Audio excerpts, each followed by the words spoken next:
Olá, boa noite. É notícia e entrevista Priscila Cruz. Ela é cofundadora e presidente executiva do Todos pela Educação.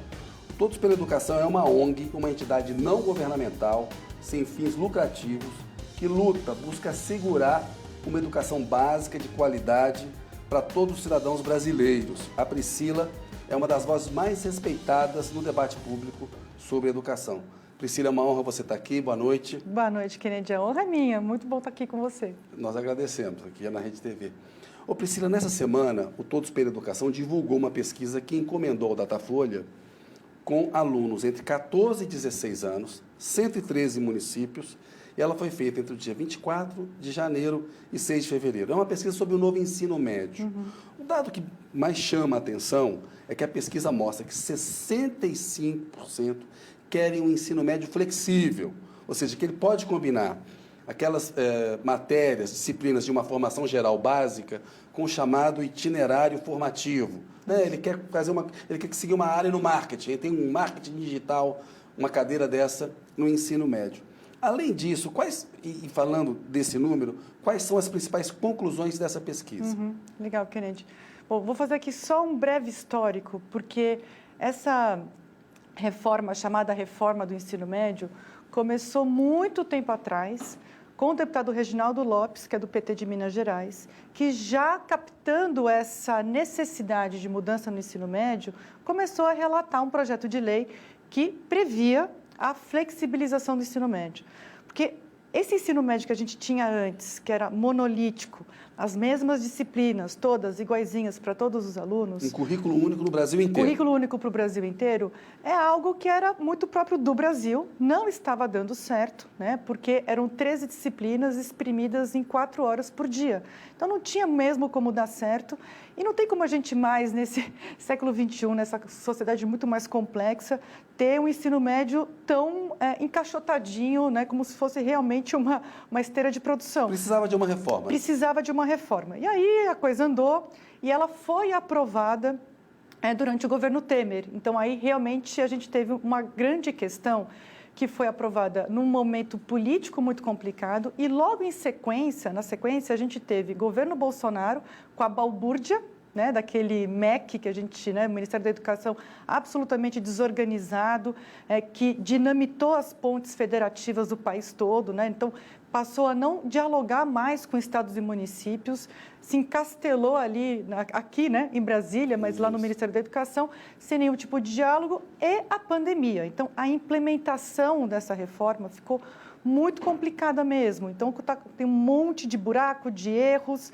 e os itinerários que deveriam ser de aprofundamento acabaram sendo muito desorganizados e de dispersão. Então, a gente está nesse momento em que o ensino médio tem uma série de problemas, mas mesmo assim os alunos querem um ensino médio diversificado, um ensino médio em que ele possa aprofundar nas áreas para testar até, olha, será que eu quero seguir a carreira no ensino superior, na área de humanas? Será que eu quero fazer um curso profissionalizante? Será que eu sou uma pessoa mais de exatas, uma pessoa mais de biológicas? Ou eu quero empreender, eu quero então ter algumas disciplinas mais de empreendedorismo, de educação financeira, enfim. Então, o ensino médio que propicia isso para o aluno é aquilo que o aluno quer. A gente não pode confundir isso com a implementação atual. Então, a pesquisa mostra claramente que 65% dos alunos querem esse ensino médio mais antenado com a vida. Ou seja, não tem volta aquela grade única, aquele currículo único. Não quer mais isso, ele quer flexibilidade, ele quer poder cursar um ensino médio mais dinâmico.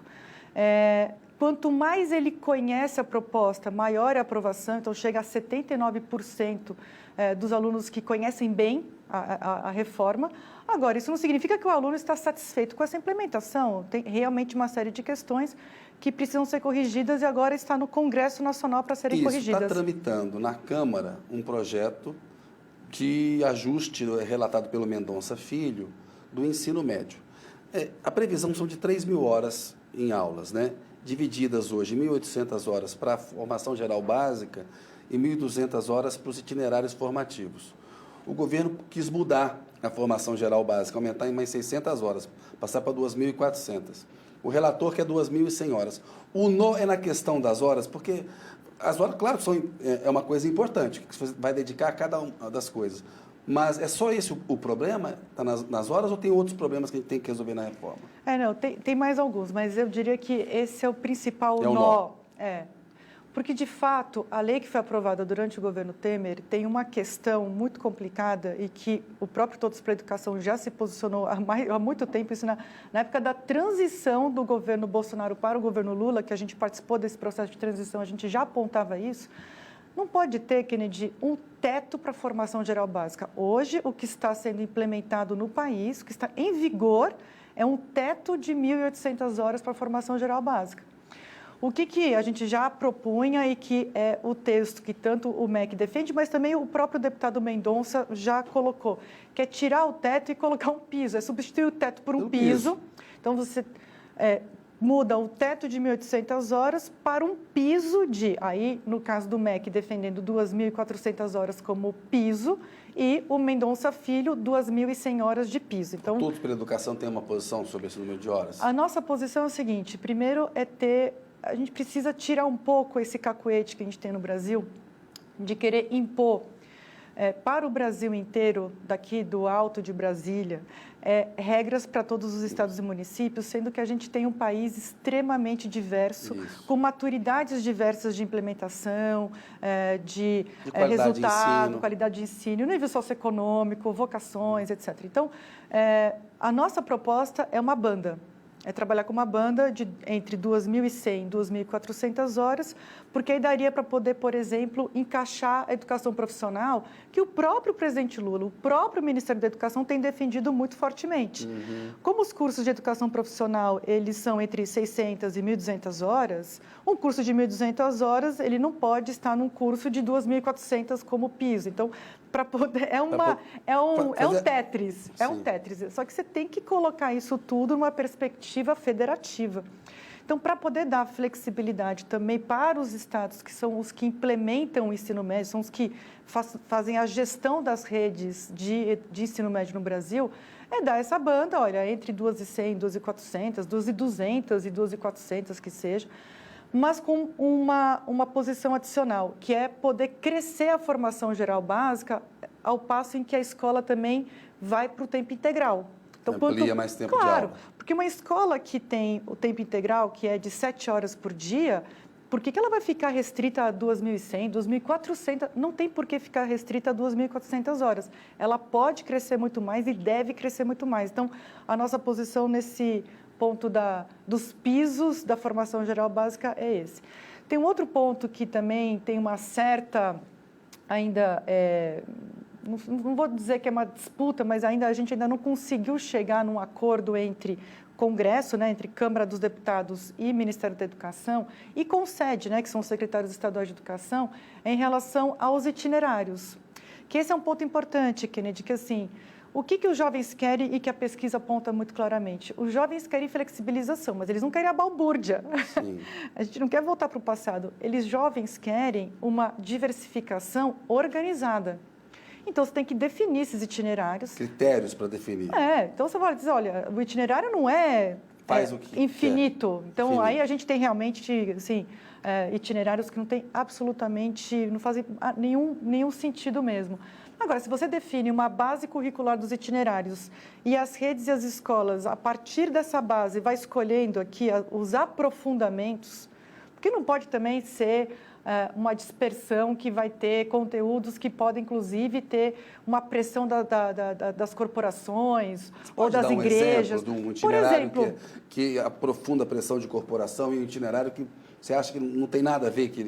Por exemplo, a gente pode ter uma região que sofre uma pressão de setores religiosos para poder ter um itinerário mais afeito à religião, por exemplo, sendo que a escola é laica. Exato.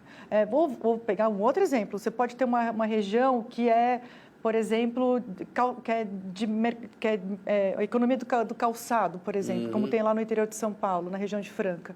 E aí as empresas fazem pressão para poder ter ali alguma coisa que é importante para a indústria do calçado, que não é educação profissional, que entra no ensino médio no geral como itinerário. Isso não pode acontecer. Então, você tem que ter um projeto brasileiro de itinerários, um currículo brasileiro, E aí dentro dele você Tem um cardápio ali, mas com exato, critérios. com critérios, exatamente. Né? Então, tem esse ponto, tem um ponto da mediação tecnológica, mas isso acho que já está chegando, a gente já está chegando ali numa confluência.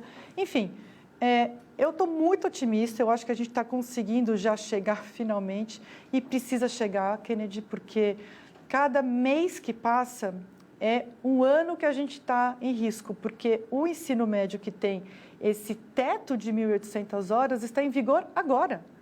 Então, quanto mais a gente demora, mais as redes ficam em compasso de espera ali. Olha, eu não posso fazer planejamento, eu não posso fazer planejamento de formação de professores, de infraestrutura de escolas, porque eu tenho que esperar o que vai acontecer. Para formar melhor o aluno, tinha que ter mais horas, como você mesmo acabou de falar. Sem dúvida, né? sem dúvida. Tem que... Uma crítica que era feita muito no começo, Priscila, eu quero saber se ela faz sentido, é que muitos professores diziam, olha, as escolas da rede pública não vão ter condição de oferecer os itinerários formativos com o padrão das escolas privadas. Então, vocês estão pedindo que a rede pública dê menos matemática, português, onde você já tem problema para formar e ensinar bem, e você vai abrir um leque, isso vai prejudicar ainda mais os mais pobres. Eles vão ter menos matemática, história, português. Faz sentido essa crítica? Não muita. Por quê? Tá, eu vou te explicar por quê. Porque faz sentido, deixa eu então refazer aqui, faz sentido na atual implementação com a atual lei, que deixa muito livre esses itinerários. Que é o que você já falou, tem que ter critério. Tem que ter critério. Mudando para itinerários de aprofundamento, no final das contas, Kennedy, o itinerário, essas 600 horas a mais, essas 400 horas a mais, essas 800 horas a mais, o que foi de itinerário, elas são para aprofundar aquilo que já está na formação geral básica. Nessa pesquisa que a gente fez com o Datafolha, mostra que a gente tem um pouquinho mais de alunos que escolheria a área de linguagens. Depois, a gente tem uma divisão muito parecida, né? De exatas, mais ciências, né? Ciências com biologia, ciências sociais. Então, a gente tem uma divisão muito homogênea até dos alunos. Isso eu não esperava. Eu achei que a gente ia ter mais diferenças. Eu fiquei surpresa com esse resultado. A gente tem uma divisão bem homogênea entre os alunos. Isso significa o quê? Que, mais ou menos, a mesma quantidade de alunos vai escolher fazer mais matemática. Outros alunos vão fazer mais biologia, ciências da natureza. Ou uma outra parcela de alunos vai fazer língua portuguesa, só que não é que eles vão deixar de fazer. Então, quem escolher o itinerário de ciências humanas, por exemplo, então vai ter mais sociologia, filosofia, história, geografia, ele não vai deixar de fazer matemática. Isso. Ele já fez bastante matemática, ele não deixa de fazer matemática, só que alguns alunos vão fazer a matemática mais avançada, que é isso que diferencia o Brasil dos outros países. Por que o Brasil vai mal no PISA? Isso, a gente tem uma pergunta para você sobre isso. A gente fica lá atrás, numa posição muito ruim, que é um teste, que é o Programa Internacional de Avaliação de Estudantes, é feita pela OCDE, que é a Organização para a Cooperação e Desenvolvimento Econômico, e são com estudantes de 15 anos. E o Brasil vai mal em matemática, ciência e leitura. Por que o Brasil vai tão mal? Era uma pergunta, mas bom que você já está falando dele aí. Então, vou puxar esse gancho aqui, que é o seguinte, uma das razões do Brasil não ir tão bem no PISA é que, um breve parênteses, o Brasil, nesse último PISA, já apresentou um resultado acima da média de crescimento dos países da OCDE. Então, o Brasil não está parado, o Brasil está crescendo mais do que a média dos países da OCDE. Está melhorando. Está melhorando mais, e o Brasil enfrentou, apesar do governo Bolsonaro, dessa balbúrdia toda que a gente viveu, as redes conseguiram se organizar de um jeito para enfrentar a pandemia melhor do que países ricos. Então, a gente pode falar depois disso mais para frente. Depois a gente aprofunda isso, mas vamos Mas sobre esses aprofundamentos, uma das razões é porque o PISA é uma avaliação que avalia competências muito complexas. Então, assim, não basta você ter um decoreba, você precisa saber relacionar informações, você precisa saber aplicar aquelas informações num caso real, você precisa saber fazer algumas inferências. Então, isso exige do aluno uma série de competências muito mais avançadas do que testes que muitas vezes a gente vê pelas escolas por aí. Para isso acontecer, a gente precisa ter no ensino brasileiro não é querer cobrir tudo de tudo, mas poder aprofundar em determinadas áreas. Então, isso é muito importante. O nosso currículo é extremamente inchado e o que acontece é que o aluno aprende um pouquinho de um monte de coisa e não consegue aprofundar em nada. Então, essa competência mais avançada, ela acaba não sendo desenvolvida no ensino médio e nem nos anos anteriores, porque não dá tempo, não tem essa concentração por áreas para o aluno poder chegar em raciocínios mais complexos. Então, essa é uma das coisas que essa flexibilização do ensino médio com aprofundamento, não é flexibilização de dispersão, essa flexibilização de aprofundamento ajuda o aluno a desenvolver essas competências que, por exemplo, vão ajudá-lo no PISA e na vida, né? Que eu acho que a avaliação é só um indicador. No fundo, o sistema educacional não é para ir bem nas avaliações, não é para ir bem nas provas, é para esses alunos poderem ir bem na vida, né? Sim.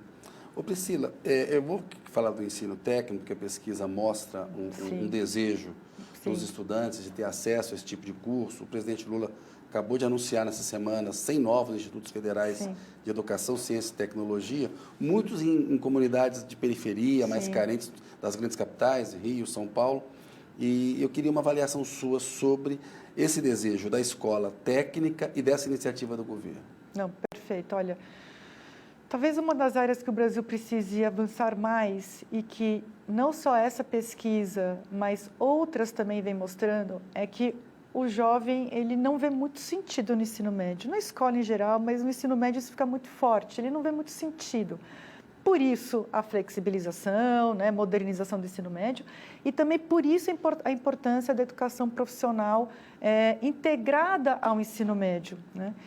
E essa educação profissional, ela já aproxima o aluno daquilo que são os seus desejos, vocações, aquilo que ele quer fazer da vida. A gente não pode achar que a educação profissional é algo menor, muito pelo contrário. Quando é um degrau, às vezes, né? Inclusive, foi aprovada uma lei no ano passado, em que, agora que foi a deputada Tabata, que foi a relatora, que tornou possível o aproveitamento de créditos da educação profissional para o ensino superior, apontando o seguinte, olha, se você fizer, por exemplo, um curso de enfermagem de nível médio, né, de nível profissional, você pode aproveitar créditos para uma faculdade de enfermagem. Exato. Então, não precisa ser uma rua sem saída. Assim. Então, olha, eu só termino ali e acabou. Como é o sistema alemão, por exemplo, que é um sistema que é muito forte na educação profissional, mas ele é muito determinista. Aqui o Brasil é mais avançado ainda. A gente tem legislação, inclusive, para poder fazer esse aproveitamento de créditos. Mas a gente tem hoje no país 12% das matrículas em educação profissional. A média dos países da América Latina é de 20%.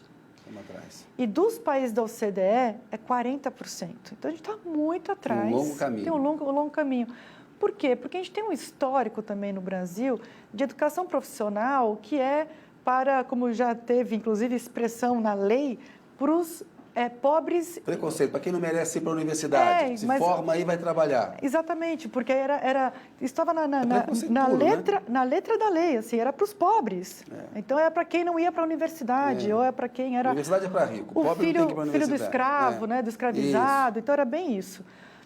Quando a gente olha para a economia moderna, o que a gente precisa ter no Brasil, como a gente já tem alguns estados fazendo isso muito bem, por exemplo, o Piauí, o governo estadual do Piauí está fazendo um trabalho espetacular de educação profissional, mas olhando para a economia digital, para a economia verde, para a economia do cuidado, a economia criativa, que o Brasil é a potência, e que você já pode ter no ensino médio uma profissionalização na economia de hoje e do futuro. Não tem por que ser uma economia do passado, que muitas vezes a gente ainda tem esses cursos assim, presos a uma indústria que nem existe mais, né? Então, tem que modernizar.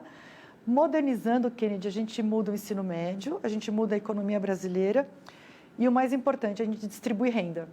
Que eu acho que essa é a grande emergência do país, é distribuir renda e dar possibilidade para que esse jovem pobre de hoje consiga ter um emprego melhor, o seu filho vai ter um emprego ainda melhor, o seu neto vai ter um emprego ainda melhor, né? Acho que esse é o ciclo que a gente precisa buscar. Priscila, o ensino técnico no Brasil, ele tem ilhas de excelência, tem bons exemplos como o Piauí, e ele é ruim na maior parte do que ele oferece ou ele é um ensino técnico bom? Não, ele é um ensino técnico bom. Por exemplo, São Paulo tem o Centro Paula Souza, que é de excelência. A gente tem bons cursos técnicos.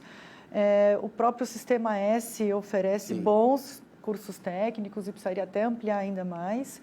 A questão, Kennedy, acho que tem duas questões aqui que a gente precisaria enfrentar. Primeiro, a modernização dos cursos. A gente ainda tem uma oferta muito forte para uma indústria que está se modificando muito rapidamente, né? E o modelo antigo, uma visão de modernizar mesmo. E a parcela da indústria na própria economia do Brasil está caindo, né? Assim, existe até um esforço de modernização, de reindustrializar e tudo mais, mas a indústria ela tem um limite ali de crescimento. A gente precisa olhar também para outros setores, como setores de serviço. Então, por isso que a economia digital é fundamental. Esses meninos, eles querem programar, eles gostam dessa área, eles aprendem assim, né? É impressionante, eles adoram essa área. E existe uma falta de mão de obra nessa área gigantesca, né? Isso aqui a gente está chegando perto de 500 mil postos de trabalho não completos, né? Por conta de falta de formação que a gente tem no país, né? Então, é muito importante a gente olhar para esse futuro, que é um futuro que já está até presente agora, e modernizar a educação profissional nesse sentido, né? Então, acho que tem essa modernização e tem a ampliação das vagas. Por isso que essa iniciativa agora recente do governo federal é muito positiva. 140 mil vagas, né? É muita coisa. Então, é um passo extremamente importante. Mas é isso, assim, a gente está tão para trás que tem que acelerar esse passo. Eu queria, antes de falar do financiamento, que você explicasse o que é escola integral, porque a gente sempre tem uma ideia de que basta colocar o aluno mais tempo na escola, que aquilo é uma escola integral. O que é uma escola integral de verdade, boa? O que ela tem que oferecer, além de mais tempo em sala de aula? Sim, ótimo. A gente fala assim, tem a escola de tempo integral e tem a educação integral. O que é importante é a educação integral, só que para a educação integral acontecer, você precisa de tempo integral. Você precisa de tempo. Passo. É um passo, porque é o seguinte, o que a gente quer de formação para os nossos alunos? A gente quer que ele não só passe por todas as disciplinas, componentes curriculares que ele tem direito, né, de aprender, que são aqueles mais tradicionais, português, matemática, ciências e tal. Mas também é muito importante, Kennedy, que a gente tenha tempo para o aluno poder desenvolver projetos, para ele ter muita atividade física. Cada vez mais tem assim, uma evidência muito forte que a gente precisa atrelar as competências mais cognitivas com as socioemocionais, né? Então, as pessoas poderem saber se comunicar, se organizar, ter resiliência, planejar o dia, planejar o futuro. Então, tem uma série de competências socioemocionais que são muito importantes. Qual que é a melhor estratégia para desenvolver competências socioemocionais? Educação artística, educação física, muito projeto na escola, né? Aquilo que a gente tinha muito e que foi se perdendo um pouco, que é ter rádio na escola, jornal na escola, o blog da escola, muito teatro, então muita atividade comunitária, até porque esses alunos ficam ali no celular o dia inteiro, né? Isso. Tirar essa garotada do celular, botar essa garotada para poder fazer um monte de coisa legal, que eles vão poder conversar, trocar. A gente está vivendo uma sociedade que é extremista, intolerante, de certa forma, porque a escola também acabou sendo um espaço que ninguém convive mais, né? Está todo mundo apertado ali entre 4 e 5 horas por dia, com um monte de disciplina para ser cumprida. E aí aquele tempo, que é o tempo que você aprende com o outro, que você conversa, que você fala, poxa, aquela pessoa que tem uma religião diferente da minha é tão legal quanto aquele que tem a mesma, vai na igreja comigo. Sim. Ou aquele que tem uma posição política diversa, tudo bem, eu vou jogar futebol com ele, está tudo bem, está tudo certo, entendeu? Então, o tempo integral, a escola de tempo integral, que é essa escola que é acima de 7 horas por dia, essa escola que você consegue ter esse projeto de educação integral, que vai além de ir bem no Enem, de ir bem nas provas, que, claro, é assim que o aluno também vai conseguir entrar na universidade, é muito importante. Mas a escola, a educação, ela é mais importante para a sociedade do que isso, assim. Ela tem um valor para cada um dos alunos e para a sociedade, e para isso a gente precisa ter tempo. A gente precisa ter tempo para desenvolver essas competências todas. E aqui, Kennedy, só para finalizar essa resposta, tem algo que a gente precisaria levar muito a sério no Brasil, que é uma formuleta assim, que eu tenho como valor de vida, que é dar mais para quem tem menos. Então, assim, para quem que a gente tem que dar mais tempo integral, mais educação profissional, os melhores professores, mas vamos ficar aqui no tema da educação integral, para os alunos que estão numa situação de maior vulnerabilidade. Sim, claro. Então, esse anúncio dos institutos federais é importante porque eles estão justamente nesses locais de maior vulnerabilidade. Isso tinha que ser a regra geral do país, né? Esse aluno que está numa periferia, que está com uma vida completamente difícil, que tem uma mãe que trabalha loucamente, que tem uma série de dificuldades, que não tem livro em casa, que tem uma alimentação pobre em nutrientes, ele tem que estar na escola o dia inteiro para fazer muito esporte, para poder fazer teatro, para poder conviver, para poder fazer um monte de coisa, se alimentar bem, porque aí a gente consegue realmente promover a justiça social que a educação tem o potencial de promover, né? Ô Priscila, a questão do financiamento, de uma maneira geral, se o Brasil investe em educação, a verba que tem que ser investida, ou se a gente precisa investir mal, e tem iniciativas pontuais. O governo lançou esse PED meia, por exemplo, R$200 por mês para o aluno do ensino médio, ao final do ano que ele concluiu, ele ganha R$1.000, essa poupança do 1.000 se acumula, ele pode tirar depois. Isso. No final daria R$9.000 mais ou menos. O próprio Todos pela Educação, a gente conversou com o Olavo, falou, olha, R$200 precisa de uma complementação, não é tanto dinheiro assim. Alguns estados estão complementando, o ideal seria que fossem R$600. Qual que é a sua avaliação sobre o PED meia e o financiamento que a gente consegue dar hoje para a área da educação? Legal. Bom, primeiro a gente precisa fazer a pergunta seguinte, qual que é o objetivo do PED meia? O seu objetivo do PED meia é evitar a evasão? Isso, em tese, é esse. Certo? Evitar a evasão, então a gente precisa focalizar naqueles alunos que estão com risco maior de evasão e dar mais para esse aluno. Então, é melhor mesmo a gente ter um valor mais alto para esses alunos que estão na extrema pobreza, que estão numa situação em que ir trabalhar, ou, por exemplo, a menina que tem que ficar em casa para cuidar dos irmãos mais novos, ou para poder cuidar da casa porque a mãe vai trabalhar. Então, essa é a população que a gente precisaria ter. Como a gente já teve no Brasil, né? Bons programas bem focalizados são aqueles que mais funcionam. Quando você começa a ampliar demais a base, né, o denominador, o valor final fica menor por aluno. E muitos alunos que não evadiriam, eles acabam recebendo um recurso que poderia ir para o aluno que realmente está numa situação... Sim, que precisa ficar na escola. Que é o que precisa ficar na escola e que tem risco muito forte de evadir por conta da situação socioeconômica que ele vive. Então, a gente estava conversando, desculpa te interromper, as razões da evasão escolar, as diferenças de meninos para as meninas. Explica um pouco. Tem até a questão, por exemplo, da discussão no Supremo sobre a despenalização do consumo de maconha, que muitas vezes meninos são tirados da escola por isso. Explica um pouco esse parênteses, a gente volta para a questão mais geral. Ótimo. A questão da renda não é a principal razão da evasão no Brasil. É uma importante, mas não é a principal. Então, de novo, assim, o PED meia tem que olhar para esse aluno para poder subir esse valor e a gente conseguir chegar no objetivo da política e não dispersar recursos. Uma outra explicação forte da evasão é porque esse aluno ele vai repetindo de ano. Hoje, no geral, Kennedy, é a repetência e é o fracasso escolar que faz o aluno sair da escola antes do tempo. Então, ele começa assim, puxa, eu não nasci para estudar, eu estou aqui repetindo de ano. Então, tem muita gente que fala assim, puxa, mas tem que acabar com a aprovação automática, tem que acabar com essa história toda de progressão continuada.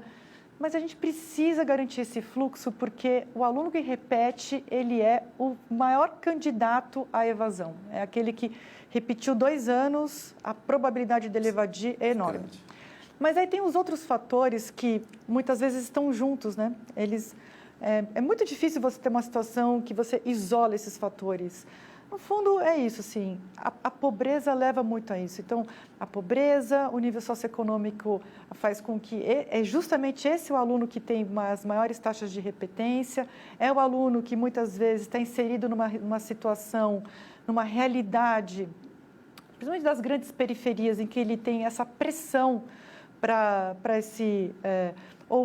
para se aproximar de drogas. E aí, por conta dessa nossa legislação, que é muito rigorosa, né, e que acaba prendendo muito, né, meninos, negros, pobres, isso tira esse jovem da escola, que é a saída para ele, né, no final das contas. Exatamente. Então, a gente realmente, essa discussão de descriminalização, porte de drogas, a gente também tem que fazer um olhar relacionado à educação, porque esse aluno que vai para a prisão, ele acaba perdendo esse período de formação que é tão importante.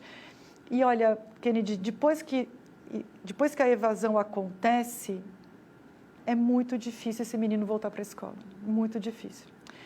Entre as meninas, a gente tem gravidez precoce, as meninas acabam ficando grávidas, e não é um pouco por desinformação, mas é mais por conta de ter um papel social melhor definido, né? Então, ela também não vai muito bem na escola, ela está ali numa situação complicada da vida dela, e aí ser mãe meio que resolve, assim, sabe? Então, tem ali uma questão de papel social, tem outras razões também que daria para a gente depois conversar um pouquinho mais. Mas a evasão é um tema sério no Brasil. A gente tem, dos jovens de 19 anos no país, a gente tem por volta de 30% que não tem um ensino médio completo. Então, é um número enorme, a gente precisa cuidar. O pé de meia é um mecanismo que pode dar certo, se bem focalizado. Acho que a gente não pode dispersar recursos que depois... Vou dar um exemplo. O pé de meia é um orçamento em torno de 7 bi por ano. Maravilha.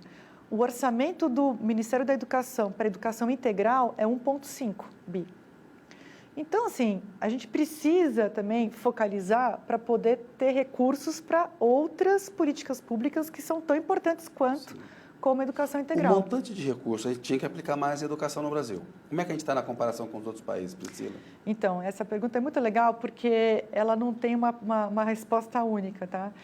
E é interessante porque tem a turma de basta investir mais e tem a turma de basta gerir melhor. Exatamente. Está dando dinheiro demais...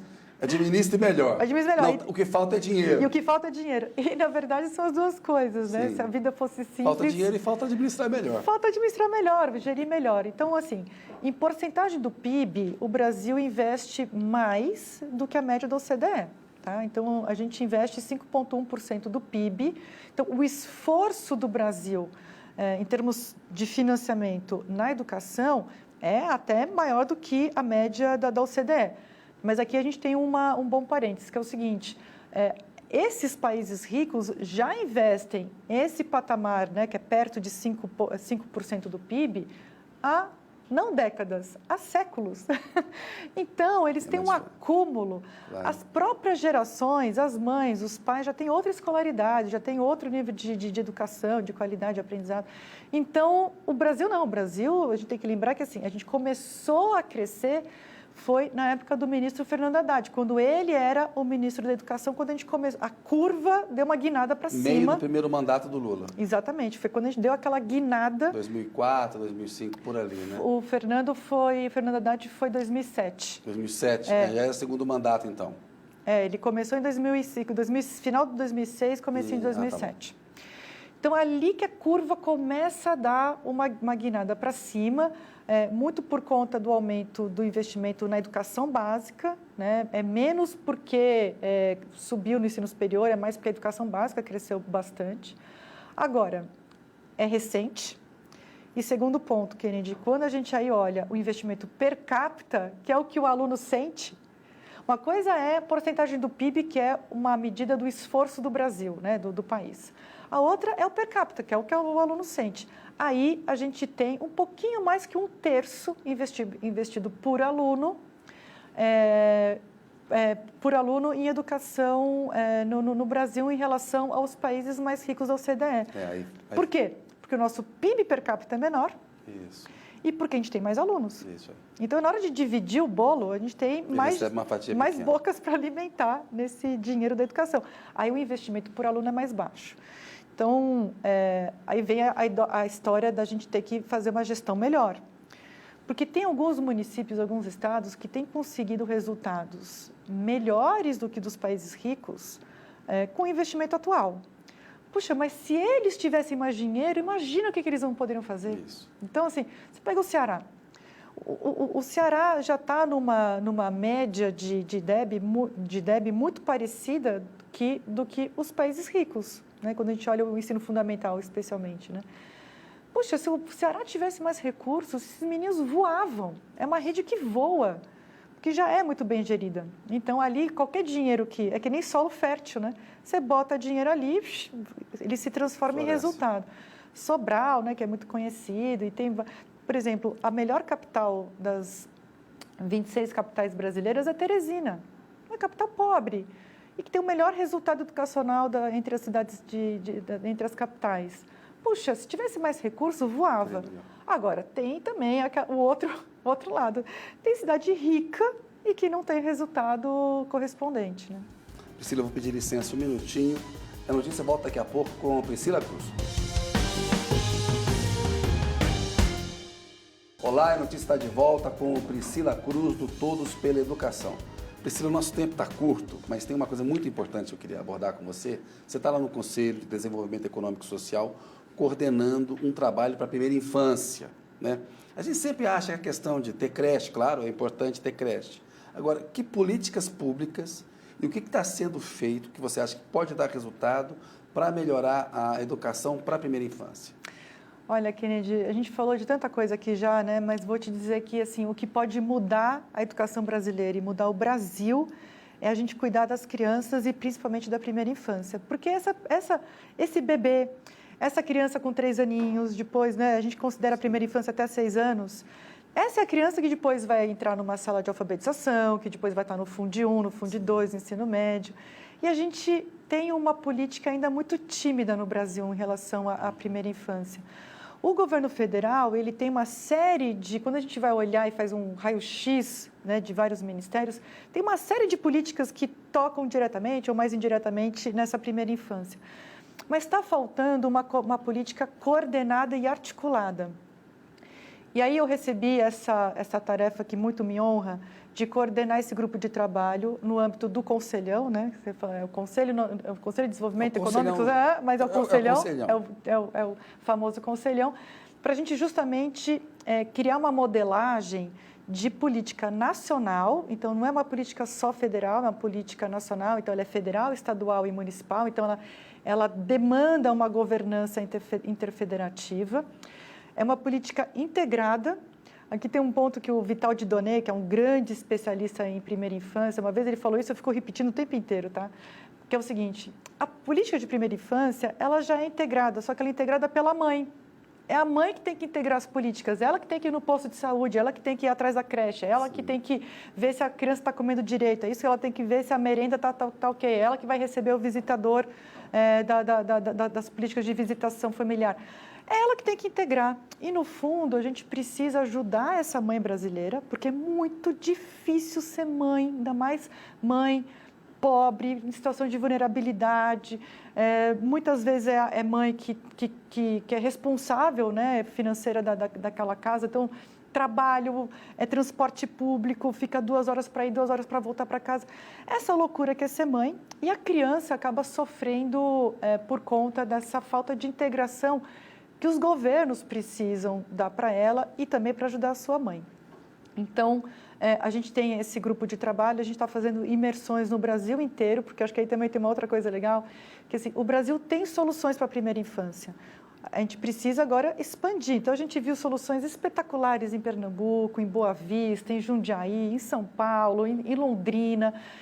Pernambuco, Recife, tem coisas maravilhosas. Então, a gente está olhando para tudo isso que funciona. E, com a orientação do presidente Lula, que pediu algumas coisas para a gente, ele pediu, primeiro, tem que ser uma política pró-equidade, tem que olhar mais para a criança mais pobre, então a gente tem que investir mais nessa criança mais pobre. Ele pediu para que fosse uma política já de governo digital, tem que ter essa pegada de governo digital para poder ganhar eficiência, para poder chegar rápido, para poder integrar e tudo mais. Uma política interfederativa tem que ter a participação de estados e municípios. Então, a gente levou a sério essa tarefa E a gente está propondo 3 caminhos que a gente já apresentou no pleno do Conselhão e a gente deve ter uma reunião aqui nas próximas semanas com o próprio presidente Lula para poder acertar essa proposta.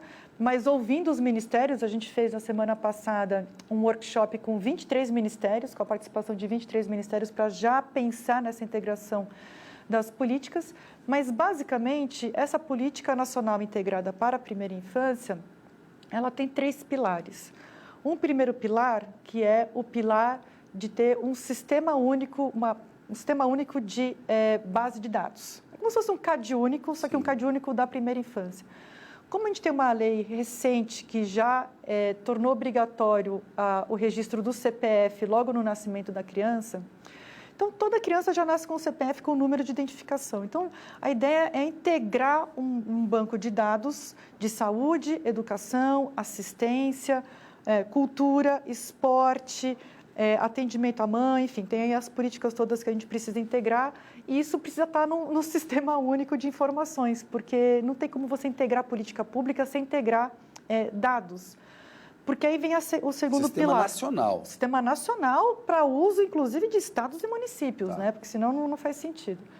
O segundo pilar, que bebe nessa fonte, aí já são os protocolos integrados. Por exemplo, vacinação na creche.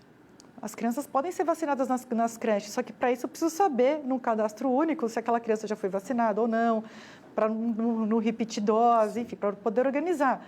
Ou, pegando aqui até o exemplo que a gente estava falando das meninas grávidas, né, de gravidez precoce.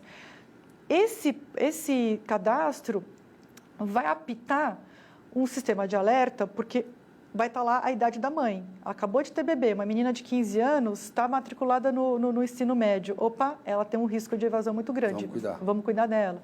Então, tem os sistemas integrados. E o terceiro pilar, que aí eu acho que assim, é o grande pulo do gato, é ter um sistema de comunicação com as famílias que pode ser físico, pode ser também um aplicativo e que já está sendo gestado, principalmente no Ministério da Saúde, que é a antiga carteirinha de vacinação, que agora é a carteira da criança, mas digitalizada para a mãe poder ter ali todas as informações do seu filho, né? Do seu filho, da sua filha, do seu bebê, para a gente poder ajudar essa mãe na integração dos serviços. Então, esses são os 3 passos para começar.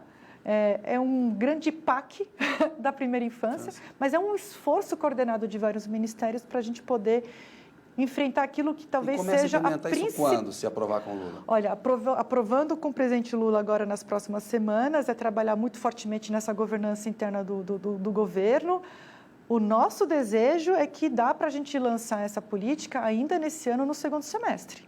Eu acho que essa pode ser uma grande marca do governo federal de política social que une várias políticas sociais, porque é saúde, educação, assistência social, alimentação, é muita coisa junta, entregando para as crianças, que são as que mais precisam, e para as mães. Lula, né? Move o Lula. Tem uma diferença para o Bolsonaro enorme aí, como trata a educação. Emociona o presidente Lula, né? Emociona porque ele sabe, ele viveu isso na pele, ele sabe a importância de cuidar das crianças, né?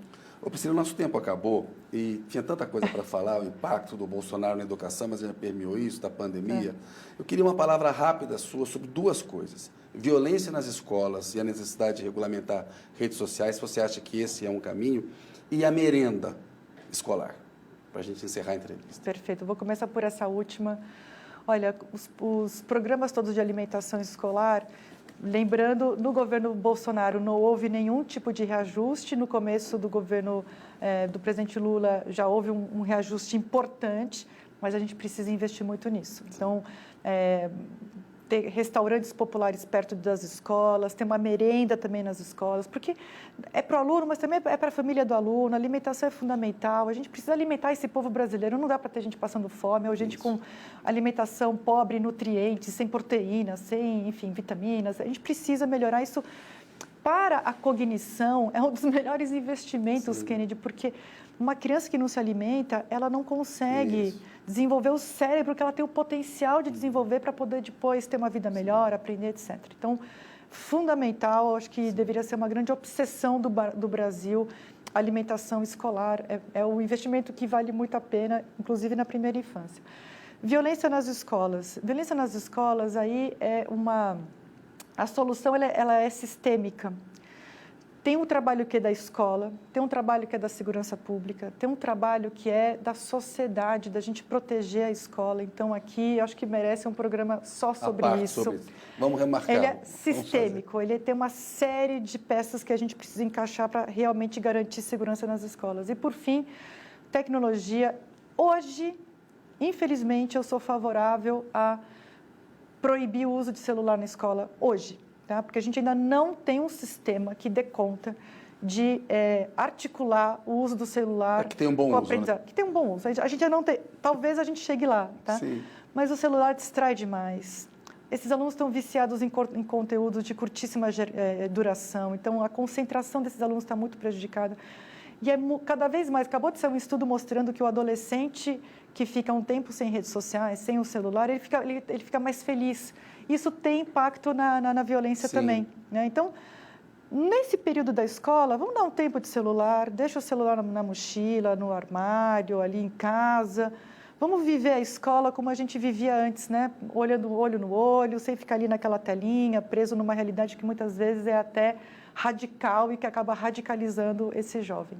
Ô Priscila, eu quero agradecer muito a sua entrevista. Poxa. Você fala de um jeito que emociona a gente vê a sua dedicação para a educação. É uma honra para mim. Nossa, a honra é minha. Ter feito essa entrevista e vamos repetir. Vamos. Tá? Vamos marcar uma outra até o final do ano para a gente falar mais de educação. Depois que eu fechar lá com o Lula esse programa para a primeira infância. Perfeito, tá bom? Fechado. Obrigada. Obrigado. Boa Obrigada, noite para você. Kennedy. Valeu. Boa noite. Boa Até mais. noite. Obrigada. Obrigado. Valeu.